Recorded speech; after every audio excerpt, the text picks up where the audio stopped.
Hello everyone, welcome back to our new mini vlog. তো আগে ভিডিওতে তোমাদের জামাই ষষ্ঠীর একটা ভ্লগ শেয়ার করেছিলাম, আজকে সেটারই পার্ট 2টা শেয়ার করব। এখন বসে পড়েছি আমি ব্রেকফাস্ট করতে, আর ব্রেকফাস্ট গিয়েছিল তোমরা তো দেখেই নিলে, তাই আমি আর বেশি বাড়াবাড়ি করে বললাম না। আর লুচি মুড়ি দুটোই কিন্তু খেয়েছিলাম। আর তারপরে যেহেতু প্রচণ্ড গরম ছিল, তাই হজমের জন্য খেয়ে নিয়েছিলাম একটু স্প্রাইট। আর আমি আর দিদা এই যে এখন বসে বসে স্প্রাইট খাচ্ছিলাম। আর এবারে চলো তোমাদের জামাই ষষ্ঠী স্পেশাল লাঞ্চের মেনুটা একটু শেয়ার করে দিই। খুবই হালকা ফুলকা রান্না হয়েছিল, যেহেতু বাপি খুব বেশি রিচ রান্না পছন্দ করে না, সেই জন্যই। ভাত ছিল, তার সঙ্গে ছিল বড়ি দিয়ে আলু পোস্ত, এটা দিদার স্পেশাল একটা মেনু। তার সঙ্গে ছিল ডাঁটা দিয়ে কুমড়োর তরকারি, আর ছিল আলু দিয়ে মাটন কারি। মাটন কারি নয়, অ্যাকচুয়ালি এটা মাটন ঝোল।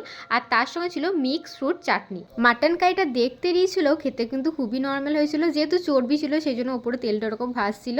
জম্পেশ করে খাওয়া দাওয়া করার পর এখন আমরা চললাম বাড়ি। দুপুরবেলা ট্রেনে এসেছিলাম বাড়ি। আর এই দেখো এখন আমাদের ট্রেনও চলে এসছে। তারপর বাড়ি এসে ফ্রেশ ট্রেশ হয়ে সন্ধ্যেবেলায় খেয়েছিলাম একটু লাল চা আর তার সঙ্গে বিস্কুট। আর তোমাদের সঙ্গে দিদার গিফটটাও শেয়ার করে দিয়েছি। দিদাকে আমরা জামাই ষষ্ঠী স্পেশাল এই শাড়িটা দিয়েছিলাম, আর তার সঙ্গে ছিল এই ব্লাউজটা। কেমন লাগলো কমেন্টে জানিও। আজকের মতো এতটাই, খুব ভালো থেকো সবাই, টাটা।